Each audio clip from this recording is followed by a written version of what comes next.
teachers. And a rapturous reception as Michelle Obama visits the London schoolgirls she first met when she was First Lady.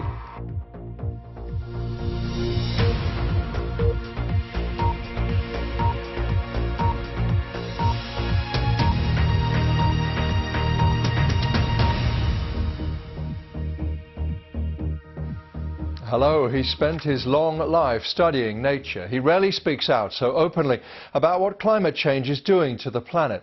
But today, Sir David Attenborough told world leaders the collapse of our civilizations and the extinction of much of the natural world are on the horizon. At the start of the annual United Nations Climate Conference in Poland, Sir David said time was running out to combat what he called the greatest threat to humanity for thousands of years. Our science editor, David Schuckman, was there.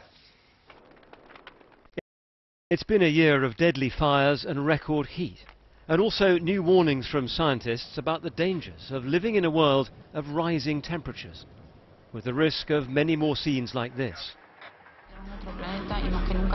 We all know what's good. A social media campaign has gathered voices from around the world calling on governments to take action. Please welcome Sir David Attenborough. The campaign spokesman was given a rare chance to appeal directly to this global forum. Right now, we're facing a man-made disaster of global scale. Our greatest threat in thousands of years, climate change. If we don't take action, the collapse of our civilizations and the extinction of much of the natural world is on the horizon. There was applause, but not much. Maybe because tackling climate change is so difficult. Poland, like many countries, depends on coal. We went down a mine to see the grim process of getting it out. Thousands here think a green future threatens their jobs. What would you say to a Polish coal miner about his future, given what's being discussed here in this conference? Well, all you can say is that things change.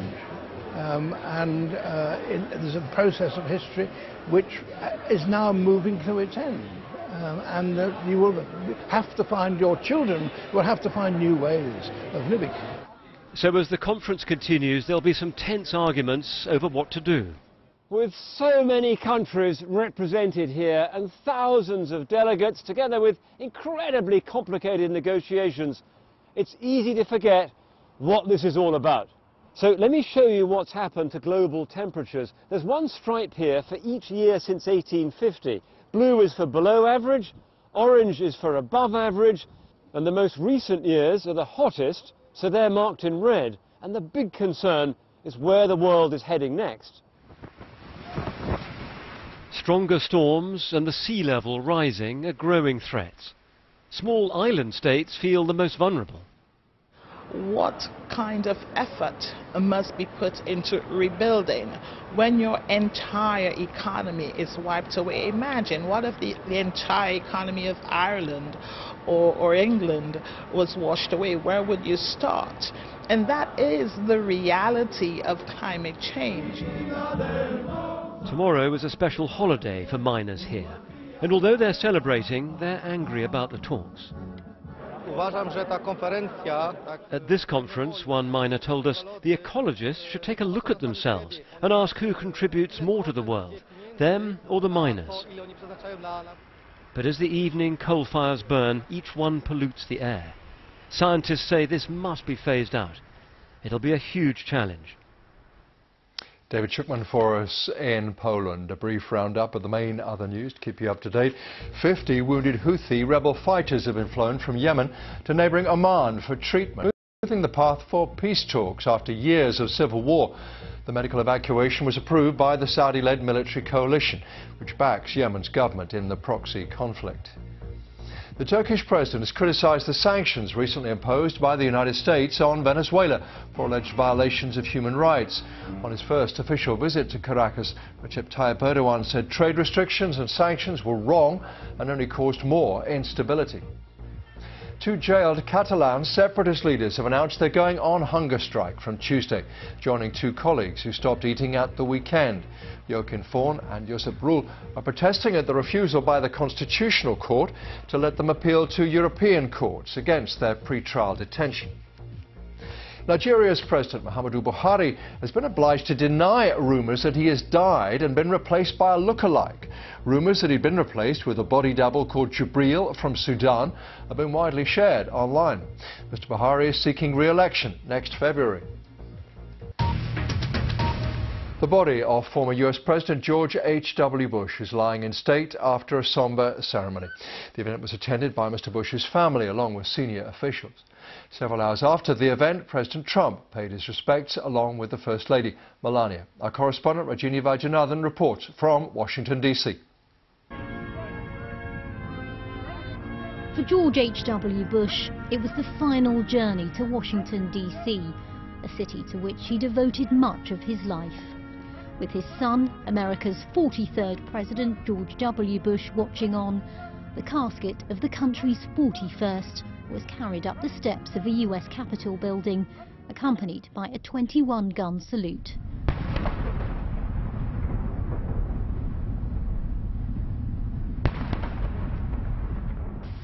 President Trump, who Mr. Bush reportedly didn't vote for, paid his respects with his wife Melania. Republicans and Democrats and politicians past and present lined up to pay tribute. He was known as the quiet man. It was not for lack of nerve or daring, for in all of his 94 years, President Bush never lost his love of adventure, and he never failed to answer the call to serve his country. And that call began as a teenager when he enlisted in the US Navy. His plane was shot down over the Pacific, and he survived. In a nod to his service and his love of colourful footwear, he'll be laid to rest wearing these socks. I will faithfully execute the office of President of the United States. President George Herbert Walker Bush was a consummate public servant. Before he entered the White House, he was a congressman, the head of the CIA, and vice president to Ronald Reagan. A family man, he was distraught when his wife Barbara, who he'd been married to for 7 decades, died in April. President George H.W. Bush's casket will lie in state here at the US Capitol building in Washington until Wednesday morning, giving members of the public their chance to say a final goodbye. Then it will move to Washington's National Cathedral, where America's 41st president will be afforded a full state funeral. George W. Bush will deliver a eulogy. President Trump will attend, alongside Democrats Barack Obama and Bill Clinton. Testament, many say, to the spirit of a man who forged bonds across the political divide. Rajini Vajanathan, BBC News, Washington. Let's take you to the scene right now in the rotunda there at the US Capitol. People had to pay their respects there from now, obviously, until Wednesday's invitation-only funeral service at the National Cathedral. Mr. Bush going to lie in state there until Wednesday. Wednesday will be a day of national mourning. His coffin had left Texas to a 21-gun salute. It was carried to Washington on board Air Force One. We should mention it was just temporarily renamed Special Air Mission 41 in homage to the late president. And talking of people speaking of the late president, the Senate Majority Leader, Mitch McConnell, was the first official to speak in the rotunda. And he gave this quote. He said, 30 years ago on the west front of this Capitol, George Herbert Walker Bush addressed a nation for the first time as president. He was a one-term president, of course. He said, we meet on democracy's front porch, a good place to talk as neighbours and friends. Now, the UK government may be in contempt of Parliament by not publishing the legal advice it's received about the Prime Minister's Brexit deal. The Speaker of the House of Commons has ruled that there is an arguable case that parliamentary rules have been broken. MPs will debate and vote on that issue on Tuesday. The government's most senior lawyer has addressed the House, urging MPs to back the agreement and insisting there is no cover-up. Vicky Young reports. Parliament's gearing up for one of its most important votes ever. And 2.5 years after the EU referendum, the debate is still raging. With just over a week to go to this monumental vote in the House of Commons, tensions are running high. Arguments between those who think Theresa May's deal doesn't deliver Brexit in any meaningful way and those who want to stop it happening at all costs. One major sticking point is the so-called backstop, which is a kind of safety net to ensure there are no border checks between Northern Ireland and the Republic if a trade deal isn't in place. The UK would be in a temporary single customs territory with the EU. Northern Ireland would also have to follow some EU rules on things like food products and goods standards. Many MPs fear the UK could be trapped in this arrangement. The government's most senior lawyer and an enthusiastic Brexiteer admitted there was no unilateral way out. I am prepared to lend my support to this agreement because I do not believe that we are likely to be entrapped in it permanently. The question for the House is to weigh it up against the other potential alternatives and to assess whether it amounts to a calculated risk. There was anger too at the government's refusal to publish the full legal advice it's received. The government should do the right thing and make this full advice available. With so much at stake for all our constituents, with 8 days to go before the vote on the deal, this House and this country deserves better from this government. It's no use the baying and shouting of members opposite. The Attorney General insisted forcefully he didn't agree. And it is time they grew up and got real. This House is descending into farce, into some kind of amateur dramatic. This is serious. The Prime Minister was talking up her deal on the daytime TV sofa. It is a tough time. Telling MPs they have a duty to deliver Brexit. This is a deal that does it in a way that does look after people, does look after people's security and jobs for the future. I think what I would say to MPs, we need to hold our nerve. Will you be booking a holiday? Do you think you'll still have a job in 2 weeks' time? I will still have a job in 2 weeks' time. Theresa May's under fire from all sides. Some want another referendum. The idea of going ahead, particularly with Theresa May's deal, is incredibly divisive. I think people deserve a say on exactly what terms we should leave the European Union. Today they delivered a petition to Downing Street signed by more than 1 million people. Exit now! Exit now! Just down the road, others complain that Theresa May's deal is a betrayal. It doesn't deliver on any of the opportunities that leaving the European Union will actually provide, and it just leaves us in a squalid situation. It's neither in nor out, but it's mainly in, and we don't like it. The protesters camped out here are unlikely to change their minds. Theresa May's only hope is that dozens of her own MPs will.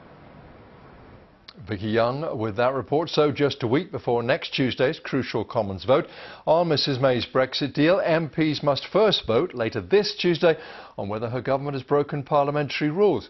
Ian Watson explains. I think it's highly likely that this motion on contempt is passed. It then isn't such a big deal because, as I say, it may lead to ultimately simply the suspension, if that, of a couple of ministers.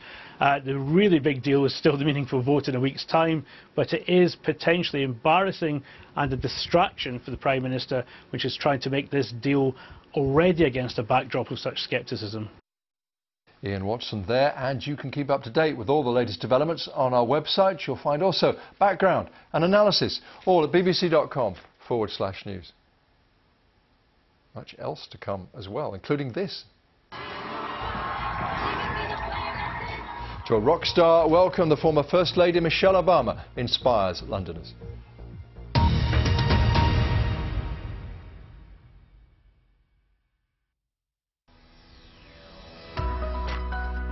It's quite clear that the worst victims of this disaster are the poor people living in the slums which have sprung up around the factory. I am feeling so helpless that the children are dying in front of me and I can't do anything.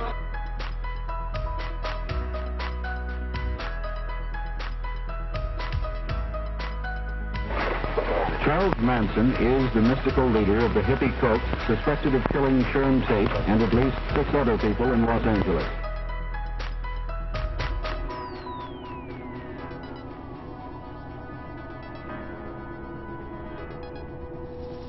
At 11 o'clock this morning, just half a metre of rock separated Britain from continental Europe. It took the drills just a few moments to cut through the final obstacle. Then Philippe Cosette, a miner from Calais, was shaking hands and exchanging flags with Robert Fagg, his opposite number from Dover.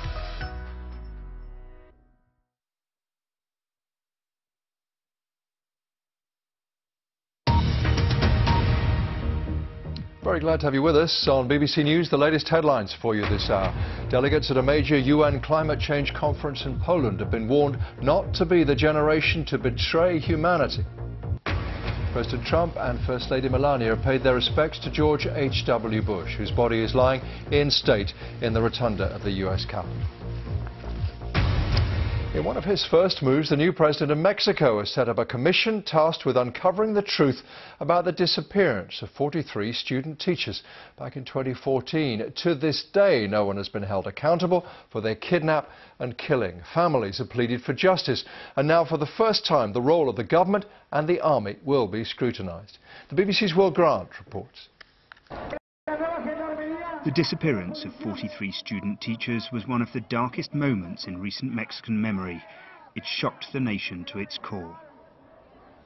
Now, the new president is trying to show the victims' families things have changed. He promised them on the campaign trail he would set up a truth commission, and they held him to it. With the signing of this decree, we start the process to search for the youngsters from Ayotzinapa. That's what we were committed to do, and we are keeping our word. The families of the 43 have suffered more than most in Mexico. 4 years after their children were abducted, they are no closer to knowing their whereabouts. But they are hopeful about this presidential decree. We don't want this to go unpunished. We don't want it to be like other cases where there is no solution. President López Obrador has wasted little time in beginning to implement his agenda. Sworn in over the weekend amid great ceremony and excitement among his supporters, he wants to break with the politics of the past and begin an anti-corruption and austerity drive in government. For example, he has also halted the building of a multi-billion-dollar airport expansion in Mexico City.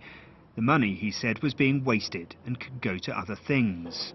The market and investors, however, have been spooked by his decision. One thing he won't need the airport for, though, was his presidential plane. He is planning to sell that and travel on commercial flights in an effort to reduce presidential luxuries. Some see such moves as populist and lacking real bite. But few Mexicans would dispute an effort to get justice for the families of the 43 was long overdue. Will Grant, BBC News, Mexico City. An elderly woman is the latest casualty of anti-government protests in France. She was hit in the face by a tear gas canister as she drew the shutters of her apartment during the rioting and died in hospital in Marseille. 3 other deaths have been blamed on the protests. The French Prime Minister has been meeting political leaders and is due to meet representatives of the protesters on Tuesday. Lucy Williamson reports from Paris. It began as a challenge to new fuel taxes. By Saturday, it was about challenging power. Paris hasn't seen rage like this since before the president was born. Mr. Macron screamed one front page today, "This needs a response." The Prime Minister met opposition leaders today for crisis talks. Tomorrow he'll meet a delegation from the Gilets jaunes themselves, but on a protest movement with no official leaders and no political affiliation. Will these meetings have any effect? What was a security problem for Emmanuel Macron is now becoming a political crisis too. His young party, seen as fiercely loyal to Macron himself, is said to be splintering over how to respond. But some in Mr. Macron's party say there are no concessions that will satisfy the protesters, that what they really want is the government to fall. I did propose many times on this roundabouts, what if we raise your wages? What if we cut the taxes? And they said, we don't want this. We want something else. We don't want it.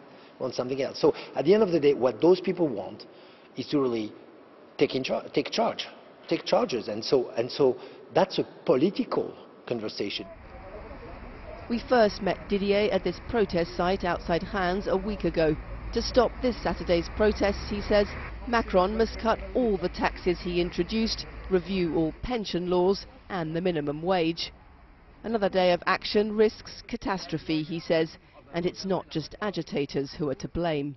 It's a mixture of both. You have the rioters, they're getting more violent. But amongst the protesters, that violence is growing even more strongly and very rapidly. They're fed up and they can't see a way out. In front of the National Assembly today, ambulance workers staged a separate protest against the government's economic plans. President Macron, criticised for acting too much like a king, is facing a crucial test. Can he show he's listening to voters without giving up his vision or giving in to revolt? Lucy Williamson, BBC News, Paris. Just an update for you. 3 astronauts have docked at the International Space Station on the first crewed Soyuz rocket launch since a dramatic failure in October. The trio from the United States, Canada and Russia will spend the next 6.5 months on board. The previous mission, you may remember, in October was aborted when a booster failed and the 2 astronauts had to make a rapid emergency landing. Investigators blamed a faulty sensor damaged during assembly in Kazakhstan. Michelle Obama has said she still sometimes gets that feeling that she is an imposter, that she doesn't quite deserve to be where she is, doing what she does. She says it never quite goes away. The former First Lady was speaking at a sold-out event in London to promote her autobiography. Earlier, she went back to a London school she first visited 9 years ago. She encouraged students there to practice sisterhood. The BBC's Adina Campbell was at the Royal Festival Hall tonight. As they queued outside in the cold, expectations were high. I think I'm just really excited to be here. I think what she represents, what she's achieved in her own right, without her association with her husband, I think is really powerful. We've got a family, and a young family, and to see a black family in the White House is empowering for us. Once inside, Michelle Obama was welcomed with rapturous applause in front of an audience of nearly 3,000 people. Wow!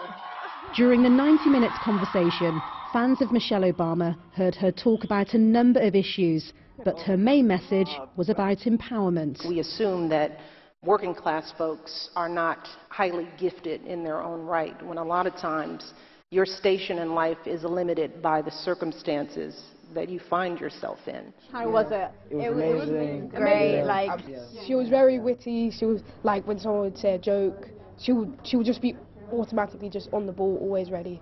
It's just very unique. Like, you don't get the opportunity every day to see Michelle Obama, the First Lady, and she's so empowering and great in her own way, and it's just amazing to know that we as young people got that opportunity. Did anyone get really emotional while they were Yeah. We still read. And earlier today, Mrs. Obama revisited a school in North London, a place where she says she was first inspired to focus on education during her time as the First Lady. It gives me a level of focus and determination in the work that I do when I get to see you all up close. And as I said then, you remind me of me and all the fears and all the challenges that you face. It's not just these girls who are inspired by Michelle Obama's personal story. Her journey from a working-class neighborhood in Chicago all the way to the White House has captivated millions of people all over the world.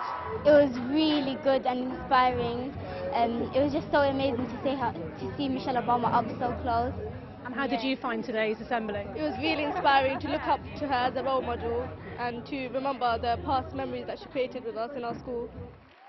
A role model for girls past and present. She may no longer be the First Lady, but Michelle Obama continues to be an inspiration for many. Adina Campbell, BBC News. Just briefly, we should tell you that Cardi B has been told to turn out for a rearranged court hearing on Friday or risk arrest. The rapper was due to appear on Monday but had another commitment. All this to do with a fight in a strip club back in August. She's charged with 2 counts of reckless endangerment, 1 count of third-degree assault for the alleged attack on 2 bartenders. The Ballon d'Or for the world's best male football player has been won by Luka Modric of Croatia. It's the first time in 10 years that the prize awarded by France Football has not gone to Cristiano Ronaldo or Lionel Messi. And the Norwegian striker Hegerberg has become the first winner of a new prize, the Women's Ballon d'Or.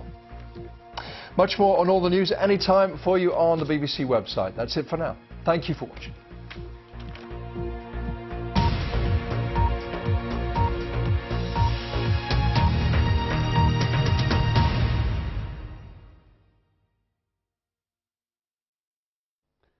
Hello, a quieter, colder spell of weather for Tuesday, but then the weather gets more active again from midweek. Yes, it'll get milder, but it'll also turn wetter and windier once again. But at least for Tuesday, we are in a gap between weather systems. Here's the next one coming in. Really isn't much of an issue, though, until we get to Tuesday night and Wednesday. But in that gap between weather systems, temperatures dropping away to give a widespread frost for Tuesday morning, as low as -6 in Highland, Scotland. A few mist and fog patches around as well, and ice a potential hazard across northern and western parts of Scotland, where we've seen a few showers overnight, wintry on hills, and there is more to come, at least during the first part of Tuesday. But for much of the day, it is dry, it is sunny, but yes, it's cold. The cold enhanced by the increasing cloud, though, across southern southwestern parts as we go on through the day. Some rain into the far southwest by the end of the day. May see double figures here, but most of us around 4 to 7 degrees. But again, through parts of Highland Scotland, there will be some places hovering close to freezing. And on through Tuesday evening and night, here comes the rain, slowly pushing northwards through more of England, Wales into Northern Ireland. Ahead of that weather system, temperatures are dropping away again for a frost. Coldest again in Highland Scotland, some fog patches. It becomes less cold, though, from the south, where you see that rain moving in. And then for Wednesday, there's some uncertainty about how far north the wet weather will get. Could well see some snow, though, into the Pennines, the southern uplands, and if it gets that far north, into the higher ground north of the central belt. Much of northern Scotland, though, looking to stay dry and cold. Elsewhere, it is less cold, where you're seeing the wetter, breezier conditions. The rain will clear away from Northern Ireland, but a big range of temperatures from north to south across the UK. Now, as we look at the bigger picture for Thursday and Friday, further weather fronts on Thursday, so further outbreaks of rain pushing eastwards, but we're really focusing on Friday as a deepening area of low pressure comes across the northern half of the UK. So it's here we're going to see the strongest winds, particularly affecting parts of Scotland, Northern Ireland, Northern England, Irish Sea coast, with gales or even severe gales in places, potentially disruptive winds, and along with that there'll be some more wet weather around as well, and some snowfall, particularly into the hills of Scotland. So we are monitoring that weather system very closely, and we'll provide you with further updates. But this is how the rest of the week is shaping up. After the colder, drier, sunnier Tuesday, it'll be turning wetter, very windy, potentially stormy at the end of the week, but it will be turning milder for all of us for a time.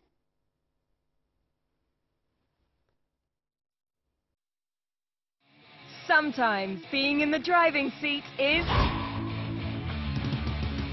She stayed in school. She's a... This isn't just playing sports. This is... the simple act of standing, and you're a... You don't need superpowers to change the world. 100 Women. A season of inspiring and challenging stories across the BBC. This is weird, isn't it? No, still weird. But if there's a report about where I live or what I do... It usually sounds like this. Or it might be this. Or maybe even this. Or sometimes this. The BBC Young Reporter competition wants to change that. If you're aged between 11 and 18 and have a story you think needs telling, the BBC can help you tell it. Find your voice and enter now at bbc.co.uk/Young Reporter competition.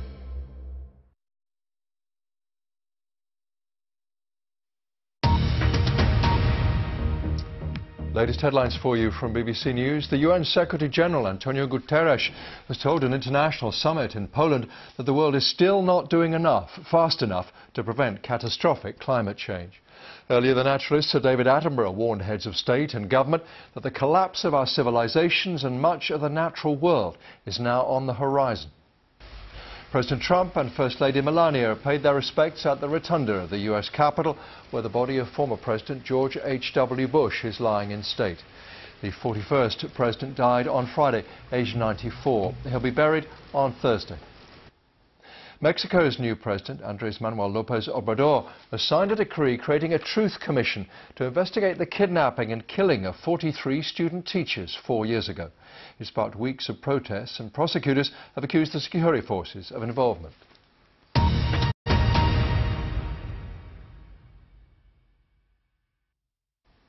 It's about 4:30 in the morning. You're up to date on the headlines. Time now for Hard Talk.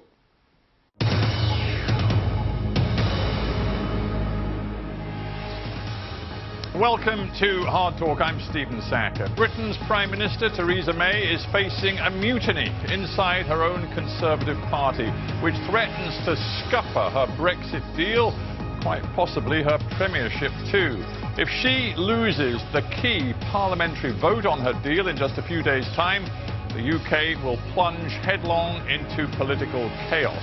The stakes could hardly be higher for my guest today, Owen Paterson, a Conservative MP and former minister, intent on rejecting Mrs May's Brexit. Is it too late to avert a damaging national crisis?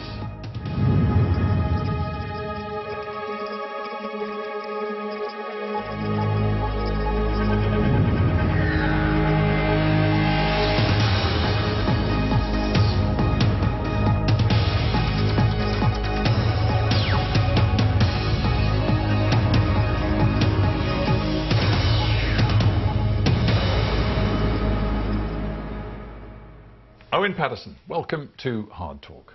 Thank you very much for inviting me. These are the most extraordinary, febrile days in British politics, and every day there is a new effort by Theresa May and her key cabinet colleagues to persuade people like you to rally behind her and support her deal with the EU 27. Are you seeing or hearing anything that is persuading you? To vote for this deal? Yes, there's changing your mind, because we've known for a long time you're against the deal. Absolutely not. I've read every page of it. It is completely appalling. It completely and totally fails to deliver the promise made to the British people in the referendum that we would leave, and the promise made to the British people in the general election that leave meant leaving the single market, leaving the customs union, and leaving the remit of the European Court of Justice, which wasn't just the Conservative Party manifesto, it was also endorsed by the Labour Party. So 85% of the voters of the last election endorsed that, and this doesn't begin to go near it. Well, in fact, it goes backwards. Well, you use that tone and these sort of grand phrases about doesn't come close, clear as day that it can't be acceptable. And how is it then that colleagues of yours in the Brexit movement, if I can put it that way, who have remained in the cabinet, see this deal in such very different terms? Totally incomprehensible to me. I mean, I really generally don't understand it. When I was a minister, I was in charge of the CAP reforms. You know, we were the Common Agricultural Policy reforms. So I went along with 27 other countries, and we had allies, and we stopped some of the really stupider things happening. It wasn't a great reform in the end, because we were outvoted on many things. From now on, it's hard for your viewers to imagine this. Law will be imposed on the United Kingdom where we will not have been present. And don't forget, up to now, we've been the pebble in the shoe. We've been pushing for exciting new technologies, for freer trade around the world. So we won't be holding the protectionist European back. They will make this protectionist law. It'll come to us.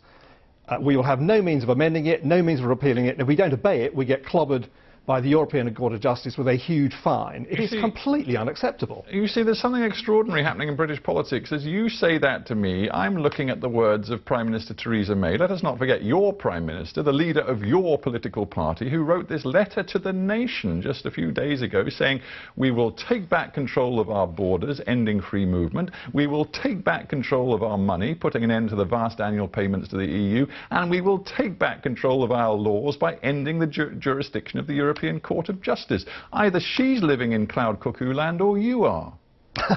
Or you wonder, has she really read every page of her own agreement? I mean, I've talked to some very senior lawyers about this. I'm not a lawyer, and their interpretation is emphatically that statement is wrong. We'll be shelling out 39 billion, and probably more if we get into the next financial round, if it drags on. But we'll absolutely be under the cost of the European Court of Justice. Her integrity? Because when you're saying that is flat out wrong, you're suggesting that either she is utterly incompetent or she's a liar. No, good question. I find it extraordinary her public statements are not in tune with my understanding and with lawyers' understanding of what is proposed. So you take this issue of trade deals. I was in the States 2 weeks ago.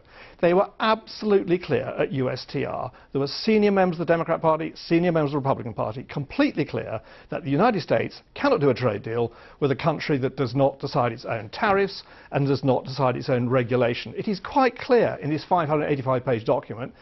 We will not be deciding our tariffs, and we will not be deciding our regulation. For as long as Britain stays inside the customs union, which we know will be till December 2020 as a result of the transition, and then could be longer, because we do not know whether there will be success in reaching a long-term trade agreement with the EU by that date. And if there isn't, then of course Britain has agreed, according to the deal, to stay inside the customs union. Well, absolutely. And you've touched on one of the real horrors of this document, that there's no way out unilaterally for the UK. There's not a point in 5-10 years' time the UK says, right, that's it. You've been messing us around. We are going to leave. We cannot do that without the agreement of the European Union. It is the most extraordinary legally binding treaty to get ourselves into. Let's take another individual, Michael Gove, who I think you would agree was very important to the Brexit campaign during the referendum, was one of the key players in getting you to the 52% vote that won you that referendum. Michael Gove, in the last 24 hours, has spoken directly to people like you, saying, look, we must not make the perfect the enemy of the good, and this deal is good. It gives Britain lots of very important things, including tariff-free access to the EU marketplace without having to pay for that access. And he says the Europeans actually don't like that. It's something we should appreciate, and that Theresa May has delivered for us. Well, I'm afraid so. I don't agree with Michael either. We pay, what, 39 billion we're going to be putting in. We're paying about 12 billion sterling a year into the EU. That's a payment for obligations and dues that are owing. Are you suggesting we just walk away without paying our bills? If at the moment it's only 12% of our GDP. I mean, this whole thing is all about a small part of our trade, and sadly a dwindling part of our trade. We've gone down from over 60% of our trade to the EU to about 45% now, and about 35% in a few years' time. We know, according to the EU itself, that 90% of the world's growth is going to be outside the EU. We know that our trade to 100 countries on WTO terms growing 3 times faster than our trade into the EU from within it where we are now.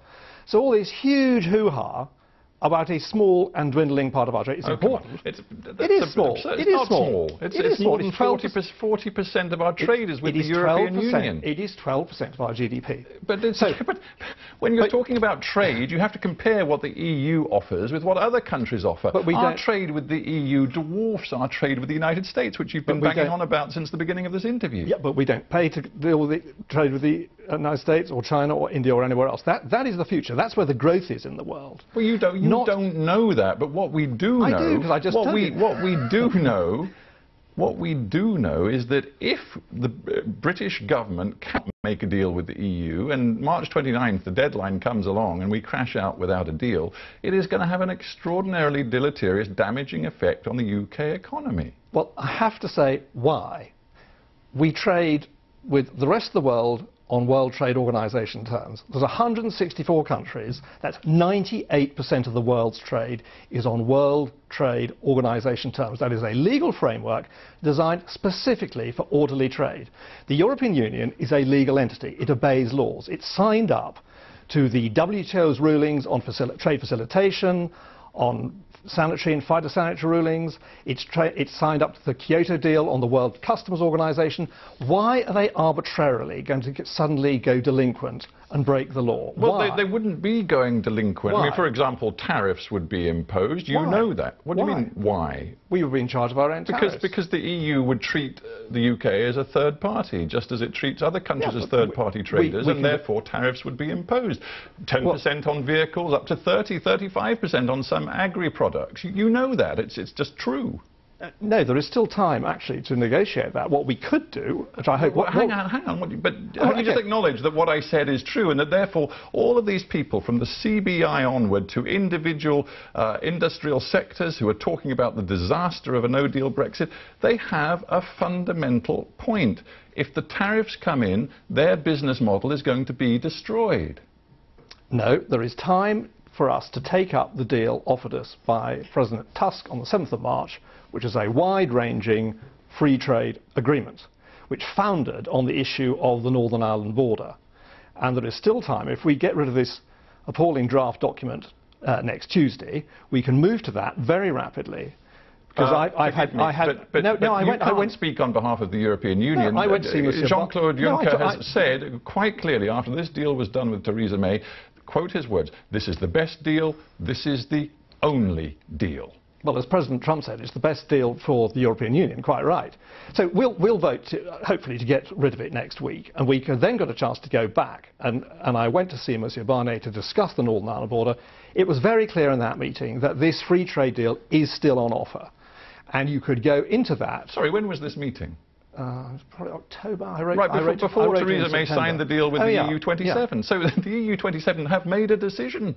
So things have moved on. They've made a decision. This is the deal, as far as they're concerned. Happily, we're still a sovereign country, and if our Parliament rejects it, resounding, as it looks as if it's going to, as we count today the MPs who've declared publicly they're going to vote against it, the EU is going to have to think again. And the obvious answer is to go back what they originally offered us, which is a comprehensive free trade deal with add-ons like aviation and security and other important matters as a side deal. So there is still time to do that. The EU is thinking again. Hang on, let me finish. And you can then move on to World Trade Organization terms, having triggered Article 24 of the GATT Treaty, which says that if you've started a free trade agreement, you can carry on the current basis, which is zero tariff. So we could do that with the EU if we've got their agreement to go ahead with a free trade deal. And then you've actually got 10 years to complete it. I mean, there are so many things to unpick in your vision of how easy this would be. And I'm mindful that people have said for the last 2 years on your side of this argument, oh, doing a deal with the EU is going to be easy. Of course, that was not true. We know it's not true because here we sit today in the middle of this crisis. But the problems with your vision are manifold. One is that if, I don't believe this to be true, but if the EU were to be interested at all in renegotiating the deal, making it some sort of super Canada plus trade agreement, you wouldn't have acknowledged or addressed the problem of the Irish border, which is central to the EU's position.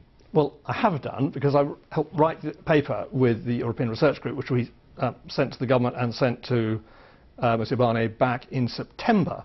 And that shows very clearly that with existing techniques and existing processes under existing EU law, and this is advised by people who really do understand customs, so an organisation that represents 19,000 customs organisations, I do. 80% I recollect all of this. I also recollect the Irish Foreign Minister saying that there's absolutely no way the Irish government agrees with your position on what could be achieved by technical facilities at the border. As far as he's concerned, it is nonsense. And if you were to go down this Canada Free Trade Agreement line, then there would be a hard border. There will never be a hard border because the UK government won't build one, the Irish government won't build one, and the EU won't buy one. So can we just forget the hard border? It's a complete paper tiger. It's not going to happen. So what we're saying is, let's be realistic. Look at what happens in the rest of the world. All borders are moving to more automation, pre-clearance, the REC system, the traces system. It all exists now. There's nothing new. There's nothing alarming. Why do you think are existing techniques, existing processes within existing law? That is how you sort the Irish border. And of course the turnover, very important locally, is tiny. It's 4.9% of Northern Ireland sales go south of the border. That's 0.2% of UK GDP. Regular shipments of milk, of livestock, I think 16,000 border crossings of Guinness. These are very regular, repetitive shipments of materials which are well suited. The Ulster Farmers Union says that a no-deal outcome would be a, quote, catastrophe for Northern Ireland's farmers. You aren't persuading anybody, and I just wonder whether you will acknowledge to me that that your view of what must happen next is the most enormous gamble, given everything that the Bank of England is saying about what would come with a no-deal Brexit, the Office of Budget Responsibility, the Institute for Fiscal Studies. You may laugh, but these are all This is Project Fear. Absolutely, Mark. What are we up to? 6 or 7. We have these ludicrous forecasts that if the British people were stupid enough to vote to leave the European Union, we'd have this catastrophic fall in economic activity, a huge rise in unemployment, collapse in foreign direct investment. What happened? They were wrong by over 100 billion sterling. The economy grew, unemployment is absolute record lows. Yet. No, that's what they said would happen if we were stupid enough to vote. But we haven't left. No, and the point is they said it would happen after the vote. And we had all the George Osborne nonsense, the £9 million leaflet going to every house, and they were completely wrong. So we have these ludicrous forecasts this week. I hardly think you're in a position to lecture about other people being wrong when your side of this argument from the very beginning said, A, that Brexit would be easy, B, that Britain held the cards in the negotiations with the EU, C, that there would be a massive Brexit dividend of some £350 million a week that could then be ploughed into the NHS. These things were all falsehoods that your side peddled. So to criticise others for getting some economic forecast wrong seems to me absurd. No, not some economic forecast. There was a very clear prediction by the Treasury at the time of the referendum that should people vote in the referendum, there would be an economic collapse. There had to be an emergency budget, we were told. Those were very, very clear forecasts which have been proved totally wrong. And they've come up with more ludicrous forecasts this week. We found out today that, as an example, they said if we did free trade agreements around the world, you would see a 0.2% increase in GDP. I mean, it's just simply not credible that such a tiny increase in economic activity from free trade deals. Hang on. I think we've aired the position that you still take on why, in your view, and I guess I'm not speaking for you, I'd like to hear it from your own lips, you think no deal is clearly better than Theresa May's deal, yes or no? Well, there's no such thing as no deal. That would be World Trade Organization terms with, obviously, side deals on things like aviation, which have already been done. All right. So, let's call it the disorderly Brexit. No, it's not disorderly. The World Trade Organization has imposed order on world trade. With respect, you know the way the World Trade Organization works. Countries. The EU, if it doesn't do what you're convinced it's going to do, which is apparently just bow down to Britain's interest, if it doesn't do that, it'll go into dispute. Disputes at the WTO take years and years to resolve, so it will be a disorderly Brexit. Why? I just want to know whether that, in your view, with all the potential disorder, is better than Theresa May's deal. Now, there's an establishment narrative peddling, exactly like Project Fear, Mark, about 7 or 8, that WTO is a disaster, it's leaping off a cliff. It is not. It is working within the framework of world trade, which covers 98% of world trade. The EU is building up to 100 billion surplus with us. Why on earth are they going to jeopardise that? Why would they put that wrong? I understand your point. Very important this. All our standards are the same. So one of the real blocks in the WTO is you cannot hide behind standards, phytosanitary, whatever they are, as an excuse for stopping trade. The World Customs Organization has made exactly the same point. They will have no grounds for stopping trade. I think it's fair to say that I've got your message, unyielding when it comes to the arguments around the economics of Brexit, the implications of Brexit. But emphatically better than this deal. If you want to answer that, thank you. Now I've got that answer. No, so let's talk. Absolutely no question. We are far better rejecting this deal, which I intend to do next week when I vote. Clearly you do. Speak against it tomorrow. Clearly you do. Get rid of that, then move straight back to a proper discussion to what President Tusk offered back in 7th of March, which is a comprehensive free trade deal. That's the way to go. Let's talk raw politics. You believe you are going to win, your side is going to win, that Theresa May's deal is toast when it comes to this big parliamentary vote on December 11, yes? I very much hope so. So what happens then? What are you going to do next in political terms? Are you going to call for her to quit? Others have put their letters demanding a vote for a new Conservative Party leader already in. Are you going to put one in? And do you think the Conservative Party will see a challenge to Theresa May's leadership if she loses that vote? You know, what we want the leadership to do is to go back to the manifesto which they wrote on which we fought the election, and to go back to the Lancaster House speech and deliver that, which is leaving the single market, leave the customs union, and leave the remit of the European Court of Justice. And that means going back to Tusk straight away and saying, right, we'll take up your offer of March, because we now have a solution to the Irish border. But I want to discuss realpolitik with you. And we don't have much time. So will you or will you not put in a letter, as others already have done, and force a leadership challenge in the Conservative Party if she loses that vote? Everyone wants to come back to personalities. I want to get back to the policy. No, this is about practical politics. What's going to happen next? The Labour Party, for example, has made it clear that if she loses that vote, they are going to force a vote of confidence in the government.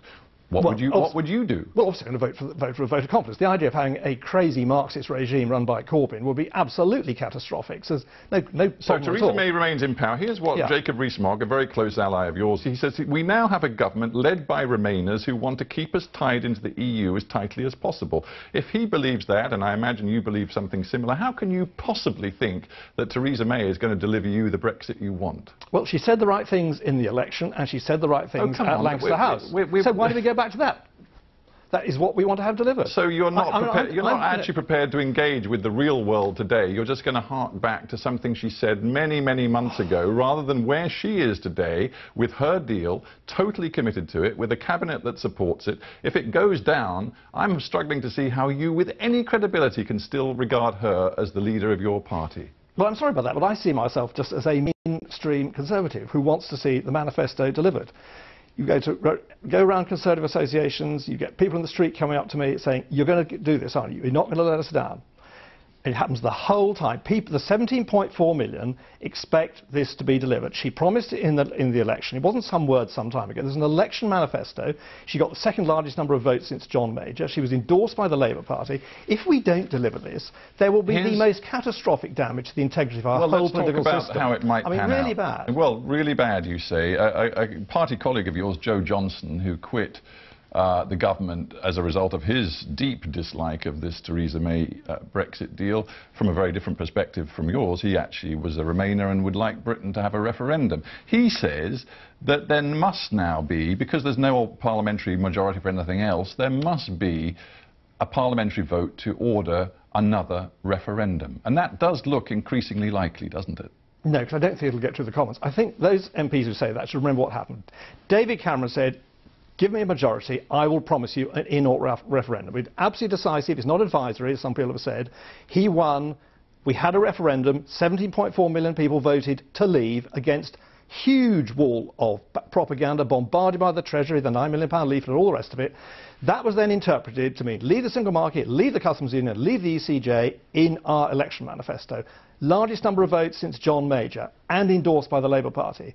Those are three huge democratic statements by the British people, please leave the European Union. So you're a Democrat who is trying to tell me that a referendum, now that we know what the real alternatives are when it comes to Brexit and what Brexit actually means, you're a Democrat who's claiming to me that putting it back to the British people with this new knowledge is anti-democratic. Bizarrely it is, because it would throw in the teeth. You're right, it is bizarre. What you've just said is very bizarre. Do you acknowledge that? Okay, is it the women's final at Wimbledon? Is it the best of 3, or the men's final the best of 5?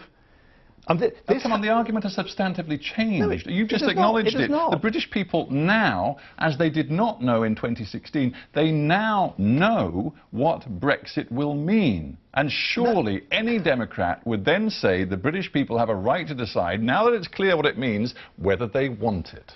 No, sadly, because the government, having been elected on a manifesto, which was very clear, having had the Prime Minister make a statement at Lancaster House, has made a complete botch.